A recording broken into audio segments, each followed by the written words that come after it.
नमस्कार दोस्तों, मैं रत्नेश्वर आप सभी का स्टडी 91 में स्वागत करता हूं। और कैसे हैं आप सभी? उम्मीद करता हूं आप सभी स्वस्थ होंगे, जहां भी होंगे मस्त होंगे। दोस्तों आज बहुत ही इंपॉर्टेंट टॉपिक लेके आया हूं, जिससे कि आपके एग्जाम में हर बार एक या दो क्वेश्चन जरूर आता है, चाहे वो सीटेट का एग्जाम हो या यूपी टेट का हो या सुपर टेट का। तो दोस्तों बहुत ही इंपॉर्टेंट टॉपिक है। आज दोस्तों हम लोग पढ़ेंगे अधिगम के अंतर्गत थार्नडाइक ने किस प्रकार से बताया था कि बालक किस प्रकार से अधिगम की प्रक्रिया को करता है। तो थार्नडाइक दोस्तों के बारे में आज पढ़ेंगे, बहुत इंपॉर्टेंट सेशन होने वाला है। तो एक बार वीडियो को ज़्यादा लाइक और शेयर कर दीजिएगा। तो दोस्तों मेरे सभी बच्चों को एक बार राधे राधे, जय श्री कृष्ण दोस्तों, जय श्री राम।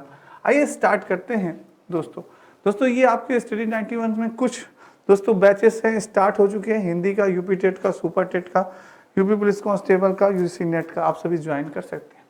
आइए दोस्तों सबसे पहले जानते हैं कि थार्नडाइक ने किसका सिद्धांत दिया था।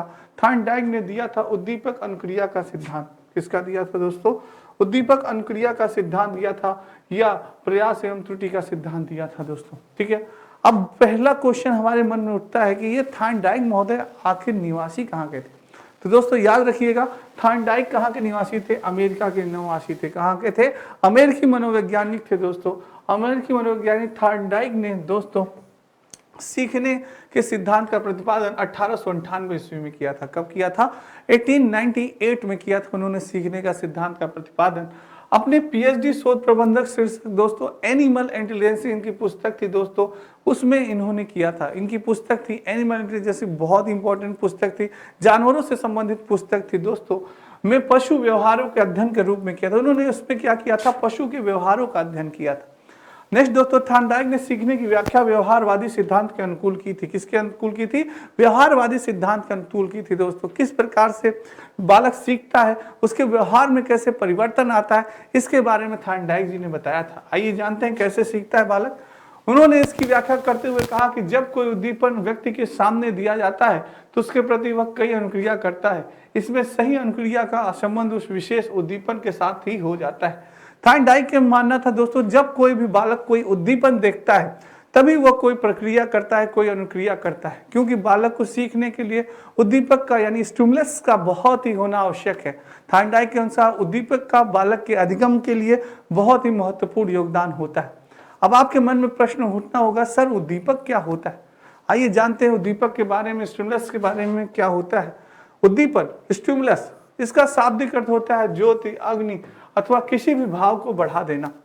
यानी उद्दीपक होता है स्टिमुलस, तो अपने भाव को बढ़ा देना। अग्नि दोस्तों आपकी भाव को जागृत कर देना। क्या होता है? उद्दीपक होता है। उद्दीपक प्रेरक, उत्तेजन या जागृत करने की क्रिया, या भाव या उकसाने या भड़काने की क्रिया है। दोस्तों आप किसी को चिढ़ा रहे हैं, यानी आप उसको क्रोध के लिए उकसा रहे हैं, यानी आप उसको अपने लड़ाई झगड़ा करने के लिए उकसा रहे हैं, उसको मारने के लिए उकसा रहे हैं। आप किसी को चिढ़ाएंगे तो वो आपको मारेगा नहीं, यानी आप उसको क्या कर रहे हैं? आप उसको क्रोध दिला रहे हैं।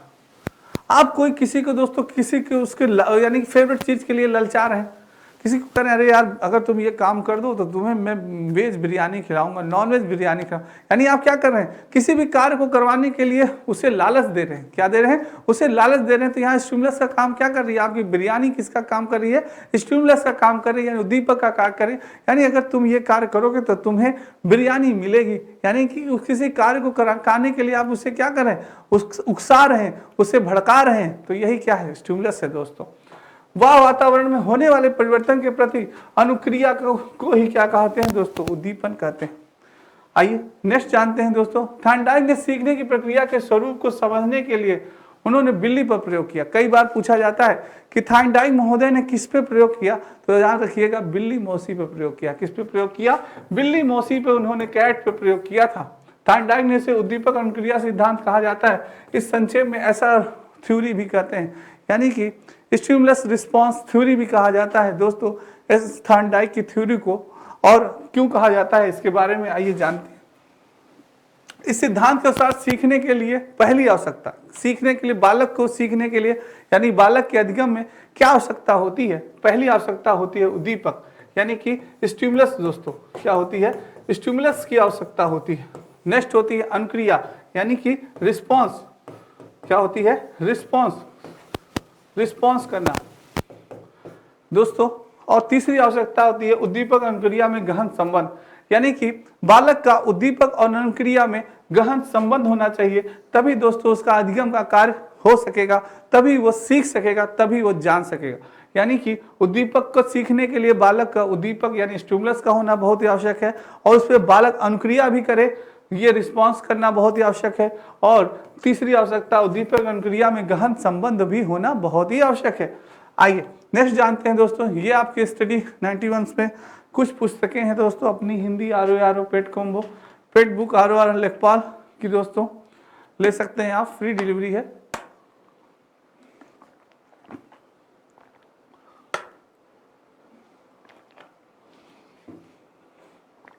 आइए दोस्तों जानते हैं आगे प्रयोग। दोस्तों थार्नडाइक ने प्रयोग कैसे किया?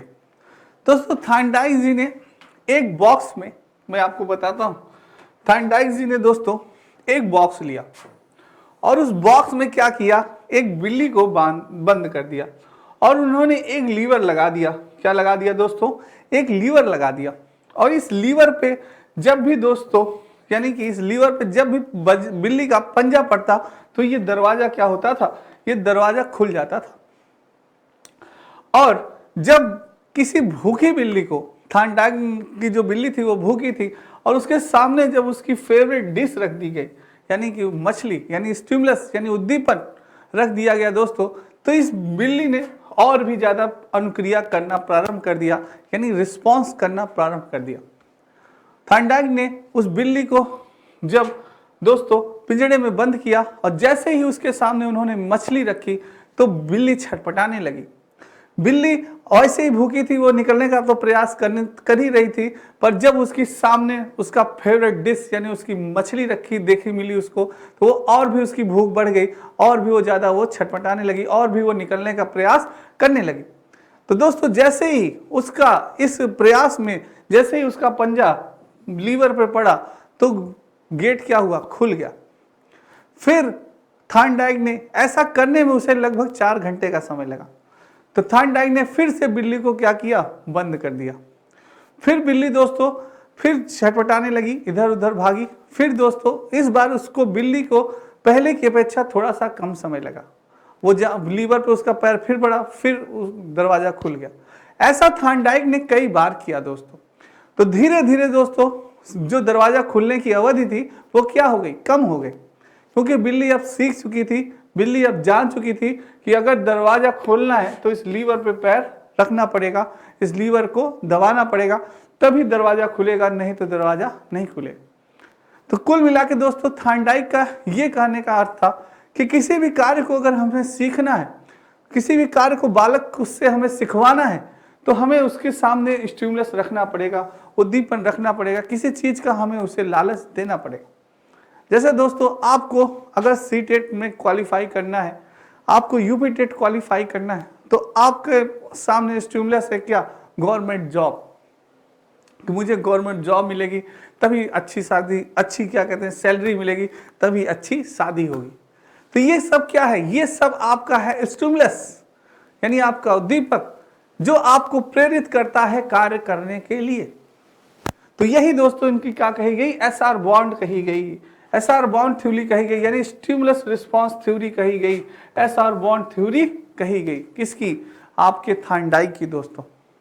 ठीक है, वही चीज है दोस्तों, यानी कि प्रयोग में एक भूखी बिल्ली को पिंजड़े में उन्होंने बंद कर दिया, उसके सामने क्या रखा, एक मछली जो कि क्या थी, स्टिमुलस थी, और दोस्तों मछली को देखकर उसने क्या की, प्रतिक्रिया यानी रिस्पांस करना प्रारंभ कर दिया, आरंभ हुई। पिंजड़े से बाहर आने के अनेक त्रुटिपूर्ण उसने प्रयास किए तथा अंततः उसका पंजा लीवर पर पड़ गया, जिससे दबने से दरवाजा क्या हुआ, खुल गया दोस्तों। यानी किसी चीज को पाने के लिए आपको कई बार प्रयास करना पड़ेगा दोस्तों, उसमें कई सारी त्रुटि होंगी, कई बार आप असफल होंगे दोस्तों। अगर APJ अब्दुल कलाम क्या दोस्तों पहले ही प्रशिक्षण में सफल हो गए थे, कई साइंटिस्ट हैं, कई वैज्ञानिक हैं दोस्तों, क्या वो पहले ही प्रशिक्षण में अपने सफल हो गए होंगे, अपनी खोज में सफल हो गए? उन्होंने कई बार प्रयास किया दोस्तों, कई बार वो असफल हुए और फिर अंतिम में जाके उन्हें सफलता मिली दोस्तों। तो दोस्तों किसी चीज को सीखने के लिए हमें कई बार प्रयास करना पड़ेगा, कई बार हमसे त्रुटि भी होंगी, पर अंततः हम वो चीजें सीख जाएंगे। यही कहना था आपके थार्नडाइक महोदय का। नेक्स्ट आइए जानते हैं थार्नडाइक के मुख्य सिद्धांत को हम अन्य नामों से भी जानते हैं दोस्तों, ये याद रखना बहुत ही आवश्यक है, क्योंकि आपसे ये नहीं पूछेगा कि त्रुटि एवं प्रयास का सिद्धांत किसने दिया था थार्नडाइक, ये तो आप सीधा सीधा बता पाएंगे। अगर आपसे पूछ लिया कि थार्नडाइक संबंधवाद किसने दिया था, तो इसमें तो भी आप जान जाएंगे कि थार्नडाइक ने दिया था। अगर आपसे पूछे संबंधवाद का सिद्धांत किसने दिया था, आपसे पूछ ले उद्दीपन प्रतिक्रिया का सिद्धांत किसने दिया था, या सीखने के संबंध का सिद्धांत किसने दिया था, प्रयत्न एवं भूल का सिद्धांत किसने दिया था, तो इन सभी का आंसर होगा थार्नडाइक ने दिया था। किसने दिया था? थार्नडाइक ने दिया था दोस्तों, थार्नडाइक ने दिया था। इसको याद रखिएगा और यही आंसर रखिएगा, ये बहुत इंपॉर्टेंट, इसका स्क्रीनशॉट ले लीजिएगा, कई बार एग्जाम में आपसे पूछा जा सकता है। नेक्स्ट है दोस्तों, इस संबंध को सीखना कहा जाता है, इसलिए इसे संबंधवाद या संयोजनवाद भी कहा गया। थार्नडाइक का कहना था कि पशु या मनुष्य किसी भी कार्य को प्रयत्न तथा भूल की प्रक्रिया द्वारा सीखता है। यानी थार्नडाइक ने कहा चाहे वो जानवर हो चाहे वो मनुष्य हो, कोई भी हो दोस्तों, वो कई बार प्रयत्न करेगा, भूलेगा, फिर प्रयत्न करेगा, फिर भूलेगा, फिर सीखेगा। तो यानी इन्होंने बताया कि बार बार अभ्यास करेगा, बार बार भूलेगा, बार बार त्रुटि करेगा, तब अंततः वो बालक जरूर सीखेगा, चाहे वो मनुष्य हो चाहे वो पशु हो। ये चीज है दोस्तों, इसलिए इसे प्रयत्न तथा भूल का भी सिद्धांत कहा जाता है। इसीलिए इसे क्या कहते हैं? त्रुटि एवं प्रयास का सिद्धांत या प्रयत्न एवं भूल का भी सिद्धांत कहा गया थार्नडाइक के सिद्धांत को। नेक्स्ट है दोस्तों, इनके अनुसार प्रत्येक सीखने की परिस्थिति में शिक्षार्थी के सामने एक समस्या रखी जाती है। कोई भी स्थिति हो, अगर बालक को सीखना है, उसके सामने एक समस्या रखिए, वो उस समस्या का समाधान करने के लिए अनेक प्रकार की अनुक्रिया करता है। यह सिद्धांत समस्या एवं समाधान पर भी आधारित है। यानी उन थार्नडाइक ने कहा कि किसी भी बालक को कुछ चीज आपको सिखानी है तो उसके सामने कोई समस्या रखिए, कोई स्टिमुलस रखिए, कोई उद्दीपक रखिए, तो वो जरूर उस समस्या का समाधान। जैसे हम सभी कहते हैं कि बेटा तुम अगर हाई स्कूल पास हो गए ना तो इस बार तुम्हें तो मोटरसाइकिल जरूर दी जाएगी, तुम्हें इस बार बाईसाइकिल जरूर दिला दी जाएगी। तो ये क्या है? एक प्रकार का स्टिमुलस है, एक उद्दीपक है। हाँ यार, उसके लालच में बालक पढ़ना शुरू कर देता है, यार मुझे फर्स्ट क्लास पास होना है, हाई स्कूल मुझे टॉप करना है, तब पापा मुझे स्टिमुलस दिलवाएंगे, तब पापा मुझे मोटर बाइक दिलवाएंगे। वो क्या है? स्टिमुलस। किसी भी कार्य को करने के लिए आपको लालच देना, तो वो क्या है? उद्दीपक कहलाता है। इस अनुक्रिया से सही अनुक्रिया का शिक्षार्थी द्वारा चयन कर लिया जाता है और फिर बाद में यह सही अनुक्रिया उस समस्या के साथ संबंधित हो जाती है जिसे हम सीखना कहते हैं। और धीरे धीरे बालक क्या होता है दोस्तों? किसी भी समस्या का समाधान करना सीख जाता है। जिस प्रकार से दोस्तों बिल्ली कई बार प्रयास करने के बाद ये सीख चुकी थी कि लीवर पर पैर पड़ेगा तभी दरवाजा खुलेगा, अन्यथा हम कितना भी प्रयास करते रह जाएं दरवाजा खुलने वाला नहीं है। तो उसे पता चल गया था दोस्तों, वो जान चुकी थी। नेक्स्ट है, थार्नडाइक ने अपने सिद्धांत में सही अनुक्रिया को परिभाषित करते हुए कहा है कि सही अनुक्रिया वह अनुक्रिया है जिसके करने के बाद शिक्षार्थी को पुनर्बलन मिलता है। पुनर्बलन मिलता है यानी कि दोस्तों आप कह सकते हैं पुनर्बलन रेनफोर्समेंट, यानी कि घूस। क्या घूस? यानी भाई उद्दीपक। किसी भी कार्य को अच्छे ढंग से किया तो बेटा तुम्हें पुनर्बलन मिलेगा, यानी घूस मिलेगा। कोई चीज आपको स्टिमुलस यानी वो मिलेगा, वही क्या है? पुनर्बलन। यही कारण है कि थार्नडाइक के सीखने के सिद्धांत को उद्दीपक अनुक्रिया का पुनर्बलन सिद्धांत भी कहा जाता है।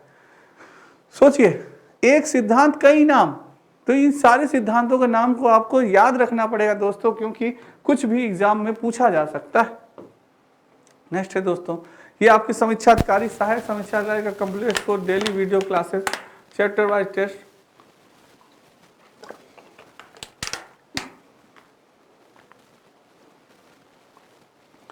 ऑफलाइन डाउनलोड कर सकते हैं। आइए दोस्तों, नेक्स्ट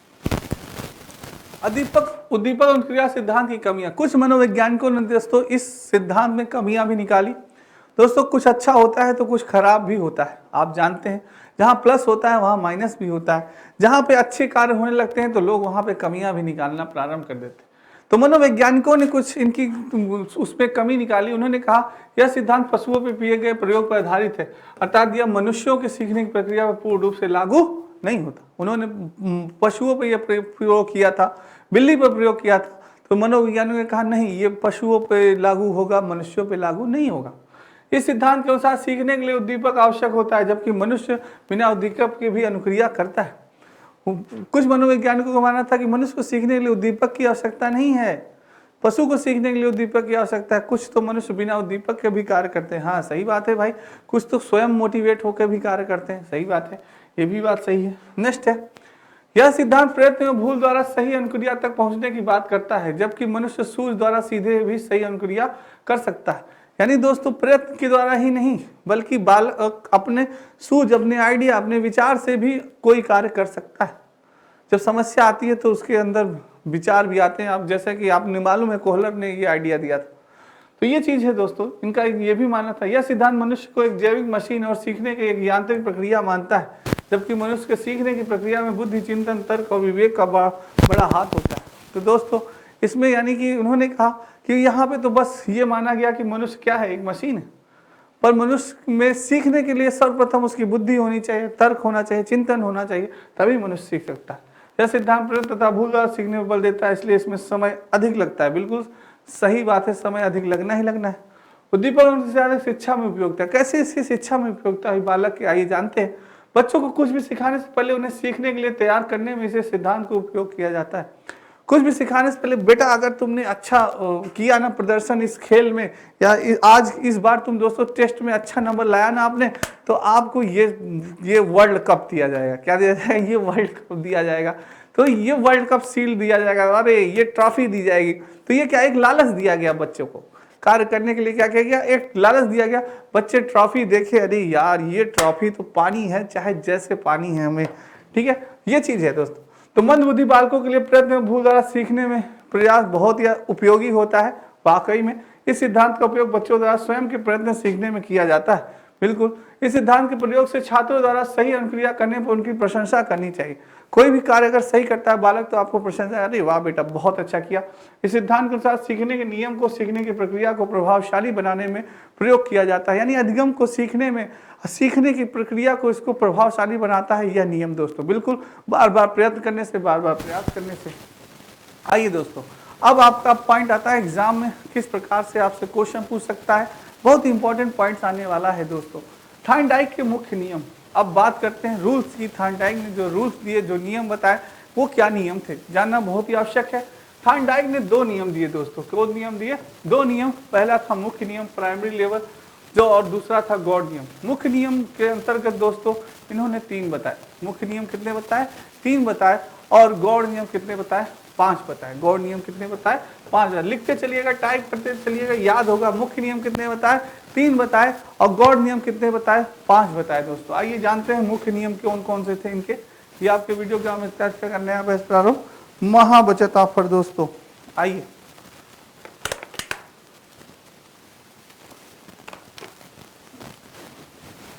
आइए दोस्तों मुख्य नियम के बारे में जानते हैं। अभ्यास का नियम, तत्परता का नियम, प्रभाव का नियम, rule of the practice, rule of law of the readiness, law of the effect. प्रयास का नियम, प्रभाव का नियम, तत्परता का नियम, ये थॉर्नडाइक के मुख्य नियम थे दोस्तों। ये जो बहुत ही इंपॉर्टेंट है। आइए जानते हैं अभ्यास का नियम क्या होता है दोस्तों। और गौड़ नियम दोस्तों, 5 गौड़ नियम थे, पहले ये भी जान जाते हैं कौन कौन से हैं। बहु प्रक्रिया का नियम, अभिवृद्धि या वनुवृत्ति का नियम, आत्मीकरण का नियम, आंशिक क्रिया का नियम, सहचर क्रिया का नियम। ये 5 नियम थे आपके थॉर्नडाइक के गौड़ नियम। आइए जानते हैं प्रभाव के नियम के उपयोग का नियम और गौड़ नियम दोस्तों, ठीक है। नेक्स्ट जानते हैं मुख्य नियम 3 दोस्तों, जिसमें कि पहला था आपका अभ्यास का नियम। किसका? अभ्यास का नियम। अभ्यास का नियम किसी भी क्रिया को बार बार दोहराने से दृढ़ होता है। कोई भी दोस्तों कार्य है, अगर आप उसे बार बार करते हैं, किसी भी कार्य को अगर आप बार बार करते हैं तो उस कार्य को आप बहुत ही जल्दी सीख जाते हैं। वो जल्दी से आप भूलते नहीं। उदाहरण के रूप में जैसे कहा गया है दोस्तों कि आप जैसे साइकिल चलाना सीख रहे हैं दोस्तों। जब आप साइकिल चलाना सीखते हैं तो एक बार आप गिरे, फिर दोबारा आपने उठाया, फिर आप साइकिल चलाना प्रारंभ किए, फिर आप गिरे, तो दोस्तों आप क्या साइकिल चलाना छोड़ देते हैं? अगर आप साइकिल चलाना एक बार गिरे और अगर आपने छोड़ दिया तो आप कभी साइकिल नहीं चलाना सीख सकते दोस्तों। आपको साइकिल अगर आप गिरे एक बार, फिर आप थोड़ा बहुत, अरे यार चलो थोड़ा बहुत चोट लगी, फिर उठाए, फिर साइकिल चलाना प्रारंभ कर दिए, और आप बार बार प्रयास करते गए, बार बार प्रैक्टिस करते गए दोस्तों, तो एक दिन आप साइकिल चलाना जरूर सीख जाएंगे और फिर आप कभी नहीं भूलेंगे। तो वही चीज उन्होंने कहा कि जब बार बार अभ्यास करने से बालक किसी चीज को सीखता है तो वो कभी नहीं भूलता, वो उसको याद हो जाता है, चाहे वो जितनी भी अवस्था में हो जाए। जैसे बचपन में दोस्तों आप लोगों ने साइकिल चलाना सीखा होगा, क्या अभी आप भूल गए साइकिल चलाना? नहीं, अभी भी आपको याद है, क्योंकि आपने साइकिल चलाने की बहुत बार प्रैक्टिस की होगी। जैसे कहा नहीं जाता, करत करत अभ्यास ते जड़मति हो सुजान, रसरी आवत जात ते सिल पे पड़त निशान। दोस्तों बार बार आने जाने से, बार बार अभ्यास करने से, इस प्रकार से बार बार पानी निकालने से दोस्तों कुएं के पत्थर जो होता नहीं चक्री, उस पर दोस्तों निशान पड़ जाता है। तो आपका तो ये मस्तिष्क है, किसी भी चीज़ को, मैथ की दोस्तों बार बार प्रैक्टिस करिए, बार बार उसको रगड़िए, बार बार सॉल्व करिए। दोस्तों इस माइंड को जितना आप घिसेंगे, जितना रगड़ेंगे, उतना ही इसकी चमक तेज होगी, उतना ही दोस्तों आपको चीज़ें याद होगी। वही होगा आपका मुख्य नियम, यानी अभ्यास का नियम। तत्परता का नियम, किसी भी कार्य को करने के लिए तत्पर होना पड़ेगा, लगना पड़ेगा। इस नियम का अर्थ यह है कि यदि हम किसी कार्य को सीखने के लिए तैयार हैं, इच्छुक हैं, तत्पर इन द सेंस इच्छा है, मन से इच्छा है, तो हम उसे शीघ्र सीख जाते हैं। किसी भी कार्य का अगर तत्पर हैं तो आप जल्दी सीख जाएंगे। नेक्स्ट है दोस्तों प्रभाव या संतोष का नियम। इस नियम का अर्थ है हम उस कार्य को सीखना चाहते हैं जिसका परिणाम हमारे लिए हितकर होता है, जिससे हमें सुख और संतोष मिलता है। जैसे विद्यालय में दोस्तों पुरस्कार तथा दंड सीखने की क्रिया को प्रभावकारी बनाया जाता है। दोस्तों प्रभाव या संतोष का नियम है, किसी भी कार्य को करने से हमें अगर सुख की अनुभूति हो, हमें दोस्तों आत्मसंतुष्टि हो, हमें संतोष की प्राप्ति हो कि अरे यार ये काम मैंने किया, बड़ा अच्छा लगा, बड़ा अच्छा मुझे पुरस्कार मिला, बड़ा अच्छा लोगों ने मुझे सराहा, अरे यार क्या बात है रत्नेश सर, आप तो जीनियस हैं, अरे यार रत्नेश सर आप कितना अच्छा पढ़ाते हैं, अरे यार आपने तो उस बच्चे को तेज कर दिया, उस बच्चे का सिलेक्शन हो गया सीटेट में, आपने बहुत अच्छा पढ़ा। तो ऐसे दोस्तों तो मुझे कितना अच्छा लगेगा, तो मैं और अच्छा पढ़ाऊंगा, मैं और अच्छा कार्य करूंगा। वही चीज़ होता है दोस्तों क्या प्रभाव या संतोष का नियम। नेक्स्ट है ये आपके हिंदी न्यूज़ का नया बैच प्रारंभ दोस्तों, मात्र 999 रुपये में। आइए नेक्स्ट है दोस्तों गॉड नियम के बारे में जानते हैं। गॉड नियम में बहु प्रतिक्रिया का नियम है। इस नियम का अर्थ है कि जब हम कोई नया कार्य करना सीखते हैं तब हम उसके प्रति अनेक प्रकार की विभिन्न प्रकार की प्रतिक्रिया करते हैं। अर्थात हम किसी कार्य को करने के लिए विभिन्न प्रकार के उपाय और विधियों का प्रयोग करके कार्य को सफल बनाने का प्रयास करते हैं। प्रयत्न और भूल द्वारा सीखने का सिद्धांत इसी नियम पर आधारित है। बहु प्रतिक्रिया का नियम दोस्तों, जैसे दोस्तों बिल्ली पिंजड़े में बंद थी। बिल्ली क्या थी, आपकी कैट क्या थी, पिंजड़े में बंद थी दोस्तों, और उसने निकलने का बहुत बार प्रयास किया। कभी दोस्तों इधर से निकलती, कभी उधर से निकलती, इधर से निकलती, कहाँ से निकले। जब उसके सामने स्टिमुलस रख दिया गया तो और ज़्यादा वो प्रयत्न करने लगी, कभी इसको इस छड़ को दबाती, कभी इस छड़ को दबाती, और अंततः उसको सलूशन मिल ही गया, उसको समाधान मिल गया कि भाई इस लीवर को दबाना है तभी पिंजड़ा खुलेगा, नहीं तो खुलेगा नहीं। और अंततः उसको समाधान मिल गया दोस्तों। तो उसने कई बार प्रयास किए होंगे तब जाके उसको समाधान मिला। इसी तरह से किसी भी कार्य को करने के लिए आपको कई प्रयास करने पड़ते हैं, कई प्रक्रियाएं करनी पड़ती हैं, तब जाके आपको सही उसका डिसीजन मिलता है, सही निर्णय मिलता है, सही तरीका मिलता है कि हाँ यार इस तरीके से अगर हम सॉल्व करेंगे, इस तरीके से समस्या का समाधान करेंगे तो समस्या समाधान हो जाएगा। वही चीज़ है दोस्तों, ठीक है। नेक्स्ट है अभिवृत्ति या मनोवृत्ति का नियम।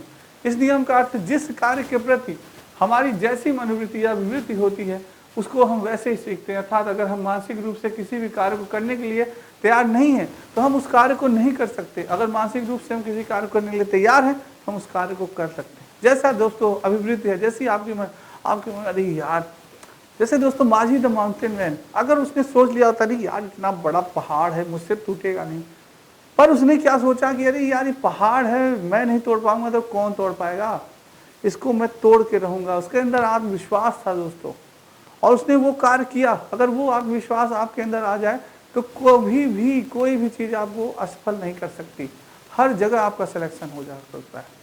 कोई भी दोस्तों कार्य ऐसा नहीं है जिसे आप नहीं कर सकते, बस अपने अंदर वो आत्मविश्वास जगाई। तो माझी द माउंटेन मैन के अंदर वो विश्वास था दोस्तों कि हाँ मुझे ये पर्वत तोड़ना है, ये पहाड़ तोड़ना है, रास्ता बनाना है, और उसने वो कार्य कर लिया। और जब उसमें रुचि ही नहीं होती तो वो कर पाता दोस्तों, उसकी रुचि ही नहीं होती, उसका मानसिक रूप से वो तैयार ही नहीं होता तो वो नहीं कर पाता, वो असफल हो जाता। वही चीज़ है। नेक्स्ट है दोस्तों आंशिक क्रिया का नियम। दोस्तों इस नियम के अनुसार किसी भी कार्य को, कोई बड़ा कार्य है अगर, तो उसे हमें छोटे छोटे भागों में बांट लेना चाहिए। ठीक है, आज हम मैथ के, आज हम सिर्फ थॉर्नडाइक के, जैसे दोस्तों आपको लग रहा है मुख्य नियम ज़्यादा है, गौड़ नियम ज़्यादा है, मुख्य नियम, तो हम आज नियम जो थॉर्नडाइक लग रहा है आपको ज़्यादा है, तो चलिए थॉर्नडाइक के नियम को थोड़ा थोड़ा डिवाइड कर देते हैं। पहले उसके मुख्य नियम को पढ़ते हैं, फिर उसके गौड़ नियम को पढ़ते हैं। भाई मुख्य नियम 3 ही है, चलो आज मुख्य नियम के बारे में पढ़ते हैं। अभ्यास का नियम, तत्परता का नियम, प्रभाव का नियम, यही 3 नियम याद करते हैं। उसके बाद जो उसके गौड़ नियम होंगे 5 फिर बाद में पढ़ लिया जाएगा। तो ये चीज़ होती है, यानी चीज़ों को आपने बांट दिया तब वो अच्छे से आपको याद हो जाएगी। वही होता है आपका आंशिक क्रिया का नियम। नेक्स्ट है दोस्तों आत्मीकरण का नियम, यानी इस नियम के अनुसार हम नए ज्ञान को प्राप्त करके आत्मसात कर लेते हैं। दूसरे शब्दों में हम नवीन ज्ञान को अपने पूर्व ज्ञान का स्थायी अंग बना लेते हैं। यही कारण है जब शिक्षक बालक को नई बात सिखाता है तब पहले सीखी हुई बात संबंध स्थापित कर देता है। यानी दोस्तों किसी भी चीज को सीखने से पहले हम ये जाने कि हमने पहले क्या सीखा है, और उस पूर्व ज्ञान से दोस्तों उस नए ज्ञान को जोड़ना चाहिए कि हाँ, अगर हमने जैसे दोस्तों हमें अगर मैथ के हम टीचर हैं तो हमें बच्चों का ये पता लगाना है कि बच्चों को क्या टेबल आती है, पहाड़ा आता है और सारी चीज़ें जोड़ घटाना आ रहा है कि नहीं, बच्चों को कोई दिक्कत समस्या नहीं, तब जाके सवाल बताना चाहिए। तो बच्चे बहुत जल्दी सॉल्व करेंगे, तब बच्चे सीखेंगे। ये चीज़ है दोस्तों। नेक्स्ट है साक्षर क्रिया का नियम। इस नियम के अनुसार पहले कभी भी की गई क्रिया को उसी के समान दूसरे परिस्थिति में उसी प्रकार करना। दोस्तों साक्षर प्रक्रिया का नियम होता है किसी भी क्रिया को दोस्तों उसी प्रकार से सोच के करना कि हाँ यार, किसी भी कार्य को, जैसे दोस्तों कभी कभी क्या होता है, कभी कभी किसी बच्चे की जो कोई खिलौना होता है, जैसे कोई गुड़िया है दोस्तों, तो क्या होती है, गुड़िया उससे खो जाती है।